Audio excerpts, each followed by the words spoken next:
کیا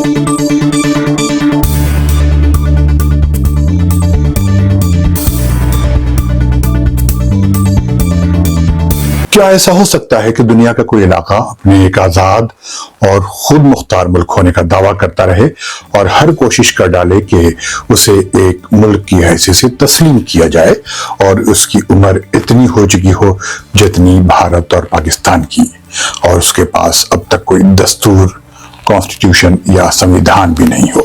اگر ہم اس سوال کا جواب اس بات میں یعنی ہاں کہہ کر دیں تو آپ کو حیرت ہوگی اور ضرور جاننا چاہیں گے کہ وہ کون سا علاقہ یا بذات خود کون سا ملک ہے یا کون سے ممالک ہیں۔ آج اس ویڈیو میں یہی بتائیں گے، لیکن یہ جاننے سے پہلے اگر آپ نے اب تک یہ چینل سبسکرائب نہیں کیا ہے تو اسے سبسکرائب کر لیں اور ساتھ میں بیل آئیکن کو کلک کرنا نہ بھولیں۔ عرب دیس کے دیکھنے اور سننے والوں کو فیض الحق کا سلام۔ کیا دہشت گردوں کی فوج تیار کر کے کسی علاقے کے شہروں، گاؤں، مقامی آبادی کی زمینوں، ان کے مکانات، دکانوں اور کاروبار پر قبضہ کر کے کسی ملک کے قیام کا اعلان کیا جا سکتا ہے؟ کیا مقامی آبادی کو روز دہشت گردی کا نشانہ بنا کر اپنے ماتحت بنایا جا سکتا ہے اور کوئی پرچم لہرا کر کسی آزاد اور خود مختار ملک کا دعویٰ کیا جا سکتا ہے؟ دنیا کی کوئی سول سوسائٹی یا سویلائزڈ سوسائٹی اسے قبول نہیں کرے گی۔ جن علاقوں پر قبضہ کر کے اسے ایک ملک یا ریاست ثابت کرنے کی کوشش کی جا رہی ہے، 75 سال سے اس کے پاس کوئی آئین، کانسٹیٹیوشن یا سمویدھان بھی نہیں ہے۔ اتنا اشارہ تو آپ کو کافی لگا ہوگا کس ملک کی بات ہو رہی ہے۔ آپ کو یہ جان کر حیرت ہوگی کہ وہ عرب اور فلسطینیوں کی زمینوں پر قبضہ کر کے ایک ریاست بننے کا دعویٰ کرنے والا غاصب اور کوئی نہیں بلکہ یہ ملک ہے جو آج تک ایک آئین یا کانسٹیٹیوشن نہیں بنا سکا، اور اب تک ان چند گنے چنے ملکوں میں سے ہے جن کے پاس آئین نام کی کوئی چیز موجود ہی نہیں ہے۔ اگر یہ بات اسرائیل کے مخالفین کی زبان سے کہی جاتی تو سمجھ میں آتا کہ ہاں یہ پروپیگنڈا ہو سکتا ہے، لیکن ہاں خود اسرائیلی کنیسٹ یا اسرائیلی پارلیمان کی ویب سائٹ کہتی ہے کہ اسرائیل کا کوئی ریٹن کانسٹیٹیوشن نہیں ہے۔ اسکرین پر دیکھیں کہ اسرائیلی کنیسٹ یعنی جسے اسرائیلی پارلیمان کہا جاتا ہے اس کی ویب سائٹ کیا کہہ رہی ہے۔ یہ دیکھیں، یہ ہے اسرائیلی کنیسٹ کی ویب سائٹ میں انٹروڈکشن، جس میں کہا جا رہا ہے کہ اسرائیل has no written constitution.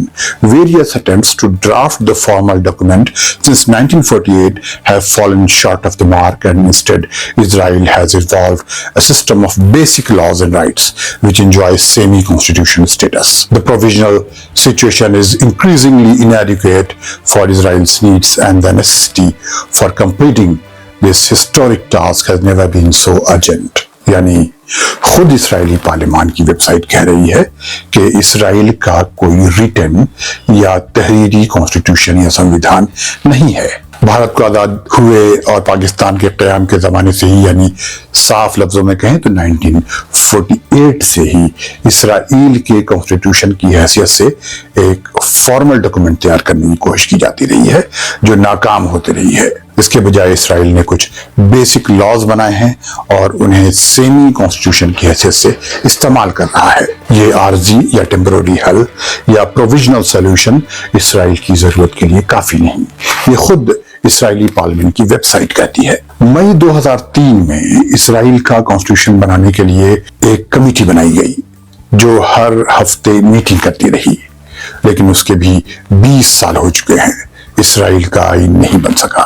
یعنی اسرائیل ایک ایسا ملک ہے جس کا نہ قاعدہ ہے نہ قانون۔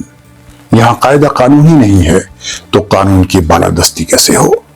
یہاں بس بندوق کی بالادستی ہے جو صرف صہیونی یا زائونسٹ دہشت گرد استعمال کرتے ہیں۔ کانسٹیٹیوشن کی غیر موجودگی میں نہ یہاں کسی کے حقوق پتہ نہ کسی کے فرائض۔ یہ باتیں میں نہیں کہہ رہا بلکہ خود اسرائیلی پارلیمان جسے کنیسٹ کہا جاتا ہے اس کی ویب سائٹ کہہ رہی ہے۔ جی چاہے تو اسے کھول کر پڑھ لیجئے گا۔ اسرائیل کی عمر اتنی ہے جتنی آزاد بھارت اور پاکستان کی۔ خود یہی ویب سائٹ کہتی ہے کہ 29 نومبر 1947 کو یونائٹڈ نیشنز کی جنرل اسمبلی نے فلسطین پر برٹش مینڈیٹ ختم کر کے 2 اسٹیٹ یعنی ایک عرب اور ایک اسرائیلی ملک بنانے کا فیصلہ کیا اور یروشلم کو انٹرنیشنل ریجیم میں رکھنے کی بات کہی۔ آپ کو بھارت اور پاکستان کی آزادی کی تاریخ یاد ہے نا؟ آپ کے ملک کی آزادی کے کتنے سال ہوئے اور آپ کے یہاں آئین اور کانسٹیٹیوشن کب بنا؟ اسرائیل آج بھی خود کو ایک آزاد اور خود مختار ملک کی حیثیت سے پوری دنیا سے تسلیم نہیں کرا سکا ہے۔ آج بھی دنیا کا ایک بڑا علاقہ اسے مقبوضہ یا آکوپائیڈ ایریا مانتا ہے۔ وہ لفظ اسرائیل کے بجائے اس کے لیے آکوپیشن انٹیٹی جیسے الفاظ استعمال کرتا ہے۔ فلسطینیوں کے خلاف اپنی روزانہ کی دہشت گردی کی وجہ سے اس کی پہچان ان ملکوں میں ہے جنہوں نے اسے ملک کی حیثیت سے تسلیم کر لیا ہے۔ ایک علاقائی اور اس کی حیثیت ایک علاقائی گنڈے سے زیادہ نہیں۔ اسرائیل میں کانسٹیٹیوشن ایک پروجیکٹ کی حیثیت سے جانا جاتا ہے جس نے اب تک اپنی فائنل شکل اختیار نہیں کی ہے۔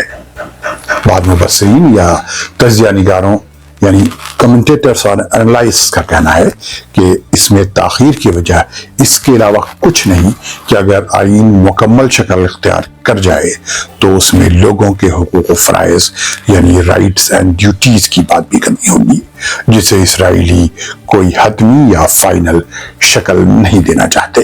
آپ کو اندازہ ہو گیا ہوگا کہ آئین یا کانسٹیٹیوشن کتنا ضروری ہے، اگر ہے تو اس کی حفاظت بھی کتنی ضروری ہے۔ آپ کو اگر یہ ویڈیو پسند آیا ہو تو اسے لائک کرنا نہ بھولیں۔